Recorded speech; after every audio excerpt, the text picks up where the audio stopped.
पोस्टपोनमेंट्स और कंट्रोवर्सीज के बावजूद 13 अगस्त को फाइनली ये तेलुगु फिल्म रिलीज हो गई जिसका नाम है कार्तिकेय 2, जिसको मैं आज के वीडियो में रिव्यू करने वाली हूं। लेकिन आपको साथ ही साथ ये भी बता देती हूं कि इस फिल्म ने पहले दिन पर ही ये प्रूव कर दिया है कि ये आगे चल के कितनी बड़ी ब्लॉकबस्टर हिट होने वाली है। जबकि इसी के साथ बॉलीवुड की दो बहुत बड़ी फिल्में जो रिलीज हुई हैं जिनका नाम है लाल सिंह चड्ढा और रक्षाबंधन, ये दोनों ही सर्वाइव करने के लिए फाइट कर रही हैं। इनके डिक्लाइनिंग नंबर्स के बारे में बात करेंगे इस वीडियो में, और बात करेंगे कि बॉलीवुड क्या अभी तक भी डिनायल में जी रहा है। तो इस वीडियो को एंड तक जरूर देखिएगा, और अगर मेरे चैनल को सब्सक्राइब नहीं किया है तो सब्सक्राइब कर लीजिए। तो सबसे पहले बात कर लेते हैं बॉलीवुड के डिक्लाइनिंग नंबर्स की। लाल सिंह चड्ढा जो सिर्फ 20 से 25% की ऑक्यूपेंसी पर बैठी है, अभी तक सिर्फ और सिर्फ 22 करोड़ का बिजनेस कर चुकी है।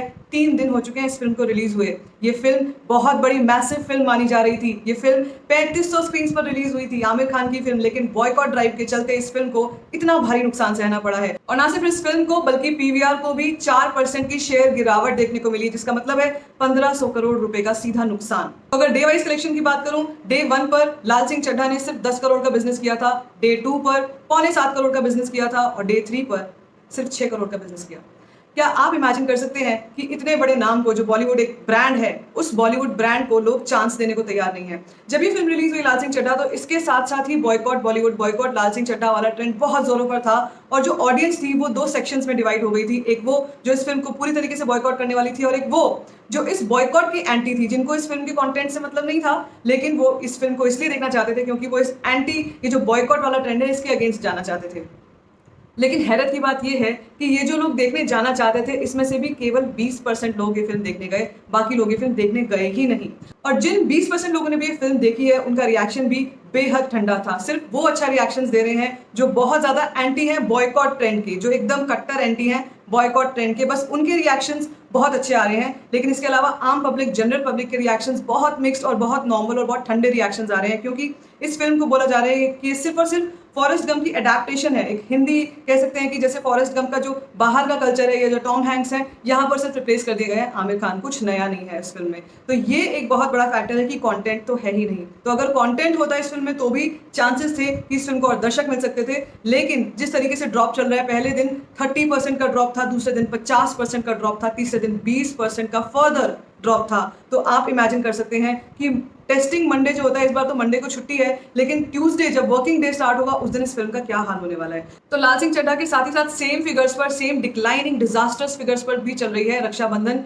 बावजूद इसके कि रक्षाबंधन का त्योहार चल रहा है, इस वक्त छुट्टियां चल रही हैं, इतना होने के बावजूद भी इस फिल्म को सिर्फ और सिर्फ 20 से 25% की ऑक्यूपेंसी मिली हुई है।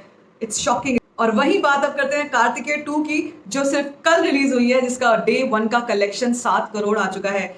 आपको मैं बता दूं कि इसका जो टोटल बजट है वो 30 से 35 करोड़ का है। बहुत स्मॉल बजट फिल्म है, लेकिन क्योंकि कंटेंट बेस्ड फिल्म है, पहले दिन की कमाई इतनी कम स्क्रीन पर होते हुए भी 7 करोड़ रुपए थी। स्क्रीन काउंट्स की बात कर ले तो जहां एक तरफ लाल सिंह चड्ढा के पास 3500 स्क्रीन और रक्षाबंधन के पास 2500 स्क्रीन है, खतरे में पूरी तरीके से दिखाई पड़ रही है इनकी स्क्रीन, क्योंकि लाल सिंह चड्ढा के डे 2 पर कम से कम 1500 शोज कैंसिल हुए क्योंकि ऑडियंस थी ही नहीं। डे 3 पर 1300 शोज कैंसिल हुए क्योंकि ऑडियंस थी ही नहीं, जिसका मतलब ये है कि आने वाले टाइम में बहुत जल्दी ये जो स्क्रीन्स है, ये कार्तिकेय 2 को मिल जाएंगी। इस चलते रक्षाबंधन का स्क्रीन काउंट भी कम होने वाला है, और ये स्क्रीन्स मिल जाएंगी कार्तिकेय 2 को।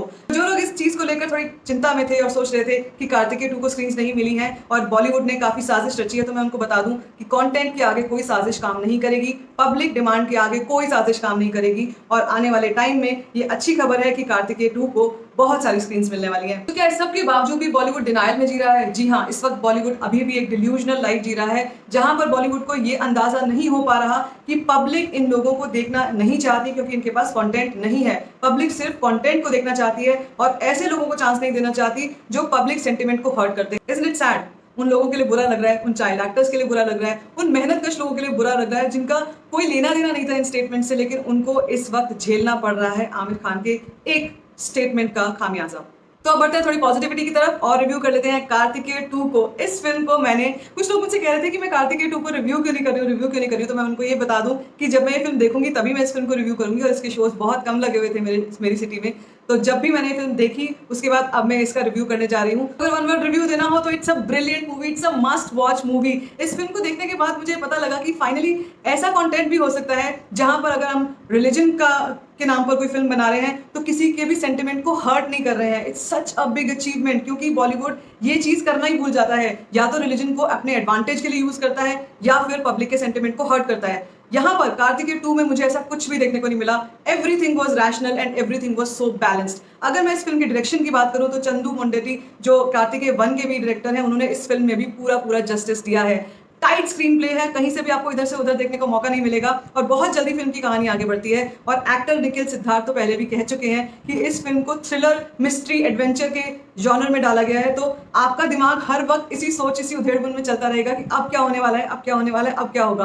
माइंड ब्लोइंग फैक्टर ये है कि श्री कृष्ण नगरी द्वारका और श्री कृष्ण को कैसे लिंक किया गया है स्टोरी में, और डॉक्टर कार्तिकेय उसमें उस स्टोरी में कैसे लिंक होते हैं, ये बहुत देखने वाली बात है। It's amazing to watch. साथ ही साथ इसका जो बैकग्राउंड स्कोर है उसको मैं स्पेशली मेंशन करना चाहूंगी। बहुत ही बढ़िया, मजा आएगा आपको देखने में, because it's a fast paced film. तो आपको कहीं कहीं पर, जैसे मैंने एडवेंचर की बात की, तो हम लोग ये एक इंडियन मूवी है, एक तेलुगु मूवी है, तो आप इसको कहीं कहीं पर कंपेयर करेंगे टिन से या इंडियाना जोन्स से, तो आपको वो वाले रेफरेंस भी देखने को मिलेंगे। और साथ ही साथ लेकिन हमारे ट्रेडिशन, हमारे कल्चर, हमारे इंडिया से जुड़ी हुई बातें हैं, श्री कृष्ण से जुड़ी हुई बातें हैं, तो आप बहुत ज्यादा ओवरवेल्म होने वाले हो फिल्म देखने के बाद। फिल्म के एक्टर्स की बात करें, अनुपम खेर ने वैसा ही काम किया है जैसा वो पहले भी करते हैं। आउटस्टैंडिंग काम उनका है। और साथ ही साथ निखिल सिद्धार्थ, जैसा उनका कैरेक्टर कार्तिकेय 1 में था, काफी क्यूरियस, काफी इंट्रिगिंग, काफी सवालों को ढूंढने वाला, क्वेस्ट पे रहने वाला, वैसे ही वो इसमें भी बने हैं। उनको सवालों के जवाब चाहिए, उनको रैशनल जवाब चाहिए, उनको लॉजिक चाहिए, और यही रीजन है कि ये फिल्म को बहुत ज्यादा एक्साइटिंग बनाता है। इस फिल्म के प्रोड्यूसर हैं अभिषेक अग्रवाल, जिन्होंने कश्मीर फाइल्स प्रोड्यूस की थी, और कश्मीर फाइल्स ने जैसे धीरे धीरे पब्लिक के दिलों में जगह बनाई और एक बहुत बड़ा ब्लॉकबस्टर साबित हुई, बहुत बड़ा बिजनेस किया, मुझे लगता है कि इस फिल्म का हर्ष भी यही होने वाला है। कार्तिकेय 2 धीरे धीरे ही सही, लेकिन लोगों के दिलों में 100% जगह बनाने वाली है। It's an amazing amazing story line, you are going to love it. आपको बहुत पसंद आने वाली है film. Irrespective of the factor, मैं नॉर्थ इंडियन ऑडियंस से बोलना चाहती हूँ इस वक्त कि इस फैक्टर को इस वक्त भूल जाइए कि कौन एक्टर है, हम उसको जानते हैं कि नहीं जानते हैं। आपको अगर कंटेंट देखना है तो ये फिल्म आपको कंटेंट दिखाएगी। इसके अलावा पिछले से पिछले हफ्ते भी तेलुगु 2 फिल्म्स बहुत अच्छी रिलीज हुई हैं, बिंबिसारा और सीतारामम। सीतारामम के बारे में बहुत सारे लोग बहुत सारी बातें कर रहे हैं। मुझे सीतारामम अभी भी देखनी है और मैं ये फिल्म देखकर इसका रिव्यू आपसे शेयर करने वाली हूँ। तो प्लीज जाइए, इन फिल्म्स को सपोर्ट कीजिए। इन फिल्म्स को आपकी सपोर्ट की जरूरत है। इस वक्त आपको कंटेंट देखना है, ये फिल्म आपको कंटेंट के साथ साथ एजुकेट भी करेंगी, इन्फॉर्म भी करेंगी, और साथ ही साथ आपको पूरा का पूरा पैसा वसूल एंटरटेनमेंट देंगी। और एक काफी अमेजिंग फैक्ट मैं आपको बता देती हूँ, इस फिल्म की IMDb रेटिंग 9.9 है।